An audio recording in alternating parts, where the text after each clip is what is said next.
What is going on, everyone? Welcome back to Cigar Side Chats. My name is Felipe, and today I'm really excited to be reviewing the brand new Dunbarton Tobacco and Trust Sobremesa Brûlée Wagashi. Now that's a mouthful, but before I even tell you more about this cigar, I want to give Peter at the Cigar Collective a huge thank you for sending this over. I wouldn't be able to do this review had he not sent this, so thank you so much. If you guys aren't following him on Instagram, I'll put his username down below. I really recommend it. I love his content, and I think you will too. Now, about the cigar here. It's in collaboration with Cigar Dojo with Dunbarton, and it's this beautiful trunk press Toro Vitola with a pigtailed cap. Absolutely gorgeous. And the blend is a Ecuadorian Connecticut shade wrapper. It has a San Andreas binder and Nicaraguan fillers. So really looking forward to this and being able to talk to you guys. So I'm just gonna get right into it, cut this, light it, and we'll jump right into it.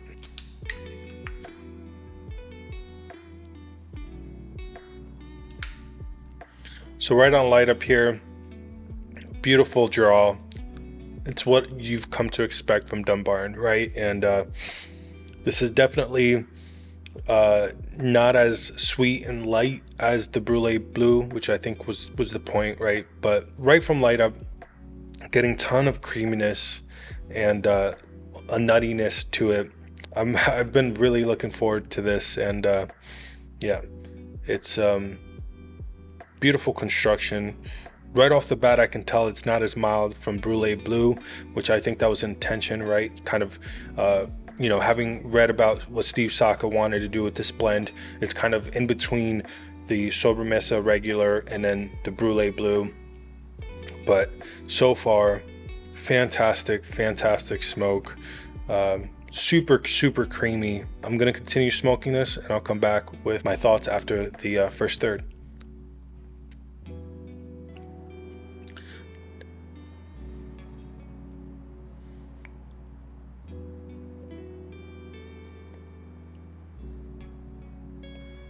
It's smoking beautifully. Now, I absolutely love Japan. I love Japanese culture. And one of the other hobbies that I really enjoy is knife making and dating back. I love learning about how the Japanese were making samurais and all the techniques that they went through and still practice today. So now with this, I decided in order for me to do this properly, I wanted to get my hands on what kind of influenced this. Now, this blend here, as I've heard Steve Saka talk about, was inspired by a certain kind of wagashi. Now, wagashi is any confectionery dessert that's usually served with tea in Japan, with a real focus on natural ingredients and seasonality. Now, the specific blend was from the influence came from a specific kind of wagashi. There are multiple different kinds. Now, I could totally be mispronouncing this, but what influenced this specific cigar, including the shape, is a kind of wagashi called yokan. Now, I think I'm pronouncing that right. However, I was able to get what I believe it is. Again, I was trying to talk to people there and making sure I was getting the right thing. But all the ingredients, all it is sugar, bean paste, and agar. And it has almost like a jelly flavor, a jelly consistency, and a nice sweet flavor. Now, it's not overly sweet, but it is delicious. I tried it before the video. I was just trying to see what it was like, and yeah. So I don't know if anyone else out there knows if this. Obviously, usually it's artisanal, and I didn't have that where I was, so this was the closest I can get to it. And it actually had the name here. I used my phone and it said Yukon, so that's how I think it's the correct thing. But really simple ingredients, really nice made from bean paste, sugar, and agar. So and then while I was there, I figured in order to pair this with something, it's only right I pair it with a Japanese drink. So now this, when I saw this, I was like, that's really neat. And turns out it's soda, and specifically it's a muskmelon soda. I have no idea what muskmelon is, but I mean, the color went, and I was like, that'd be fitting. So I'm gonna give this a crack and see how it is. Nice carbonation there.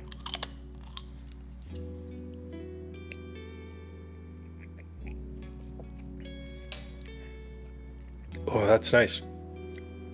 If anyone's ever had that, let me know in the comment below. Really nice. It's very sweet, but you do get that melon flavor. It almost tastes like if they were to make cantaloupe soda and just make it sweeter.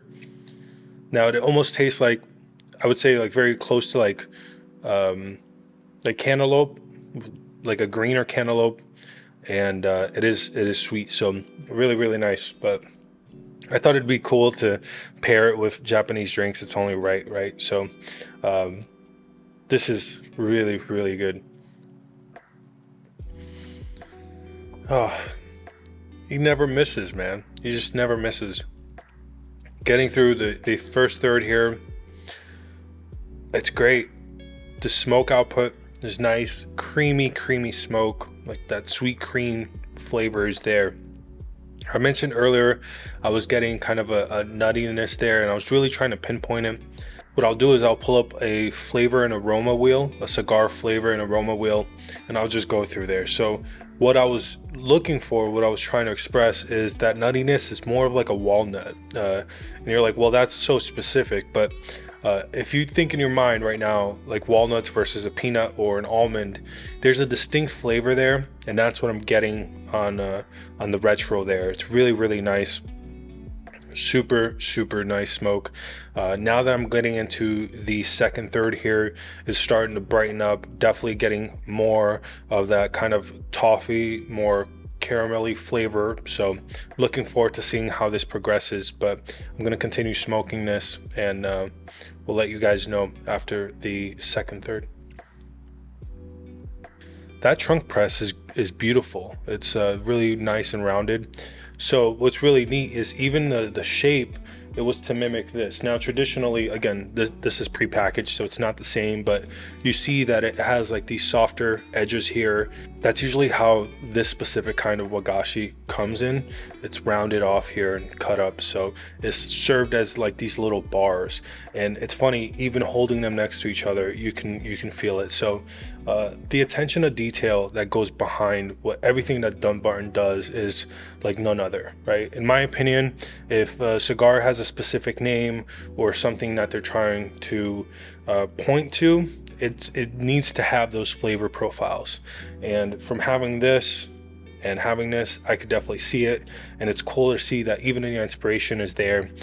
Now, one thing that I read about this is part of the inspiration, and I believe I read it in Smokin's website, part of the inspiration for Saka for this blend was one of his favorite smoking experiences, which was a 1980s Cuban-made Davidoff Dom Perignon cigar. So it's really neat to see that you know, he's still able to pull from those, still get inspired and still recall those flavors and profiles that he really enjoyed from the 80s. That's incredible, and that's a testament to his craft and how much he really loves this. And I love, you know, I love that. I love people that are that committed to it. And Steve Saka he's a master at his craft. So now I think that if you go into this smoke, just from even smoking it this far, if you go into this expecting a Brûlée Blue, just go with the Brûlée Blue. It's not meant to be that. It's meant to be its own thing, and I appreciate that. This is definitely, you know, I do enjoy the Sobremesa, and the Brûlée Blue is my favorite. Now this is like right in between. It has a little bit of both, so it has a little bit more sweetness there. However, it's not as sweet as the blue. And the flavors, man, the flavors are unique.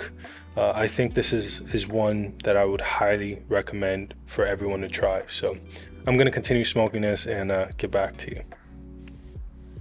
Now on the chat side of things, I hope you guys are having a great week, and I am still mind blown. If you haven't watched my latest video with Peter, it was so kind, and I'm still... That was definitely a highlight there. Another really cool thing is my local cigar lounge. They were in the process of relocating and reopening, and they just had their soft opening this week. I was able to stop by, check it out. So I'm really looking forward to that. because I do enjoy going in there time to time and be able to talk to people and building relationships, and just, be able to have those conversations in person is really nice. I've really been enjoying chatting with you guys on the comment section. So really, really nice people, man. If I'm being truthful, I did not expect any of this. I can't say it enough. The cigar community is a special community, and even here on YouTube, if I'm being completely honest, what's really blown my mind is that this community supports itself, which is rare. And I feel like I've gotten so much love just from people that enjoy it as much as I do, and versus brands and things like that. So it's a really, really unique thing. Now, all I do is watch YouTube, and I think Roger at Working Man Cigars talks about that too. That's all I've consumed. I don't watch cable, so I'm into a bunch of different things: blacksmithing. I'm a photographer on the side, and a bunch of other things. Cooking. I love fermentation. I'm actually making sourdough bread right now. I love doing that. And one thing that I've realized about this specific group here is everyone is really, really supportive. Everyone is really kind to each other, looks out for each other, and I love that. And I'm really, really grateful. To be completely honest, I've wanted to do this for a while, and I've always been a little hesitant, and I'm so glad that I did. I would have never imagined that I'd get to talk and connect with really, really cool people. So thank you guys so much. Yeah, I don't know how else to say, but we're gonna move on from that. I hope you guys are prepping for the holidays. Man, this weekend I'm gonna do my Thanksgiving shopping and figuring everything out. I love cooking, so I usually do all that. I get really technical with it. I sous vide my turkey, and then I finish it off on the grill, so you get that nice smokiness, but it's never overcooked. It's nice and tender inside. I usually have to sous vide it. I think it's like 18 hours. So if you don't know what sous vide is, it's putting any kind of protein or really anything in a vacuum sealed bag and putting it in a temperature controlled water bath, and that way you can really never overcook it. And so it is fantastic. I highly recommend it.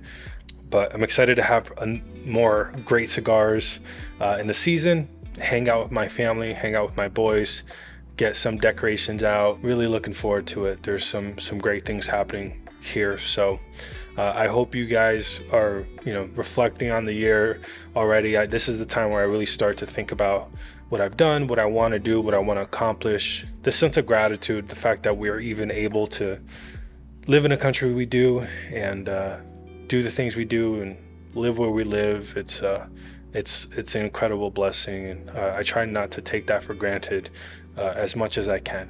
Anyways, that's enough rambling. Let me know your thoughts. Let me know your favorite sides, what you usually make for Thanksgiving, and how you do your turkey, because I'm telling you, if you haven't tried sous vide anything, it doesn't have to be turkey. You could do it with chicken, you could do it with steak. Steak is nice because you get that perfect cooked, and then you just sear it and it's perfect. So let me know your thoughts. Finishing up the second third here. It's just gotten better. Still super creamy. This second third, if it was one flavor profile that I'm really, really getting that's jumping out, is pure kind of cedar, the really nice and earthy, woodsy flavor. It's really well balanced. No real pepper on the retro. It's nice and mild, and really, really enjoying the overall smoke of this. Really nice and woodsy. That's all I can get from the second third, but it's been a nice transition. That cream is still there as well. Really looking forward to finishing up the final third here, and I'll get back to you guys on my thoughts on the final third and who I think this cigar is for. Finishing up this cigar here, the Wagashi by Dunbarton is an absolute must try in my opinion. Anyone that says they don't like Connecticut's, I highly recommend you try it. It's I personally used to shy away from Connecticut's, and Dunbarton is actually the one that brought me back into trying them out and trying different ones. This is flavor packed. Again, if I had to, 3 distinct flavors that I'm really getting from this is that walnut, woodsy, and creamy cigar. It's been a great construction, as expected. Beautiful. Didn't touch it up once. Draw perfect. Phenomenal cigar. I'll definitely be getting more of these, and if you try them, let me know what your thoughts are. Thank you guys for watching. I hope you join the chat. Let me know your thoughts, and I'll catch you in the next one. Later.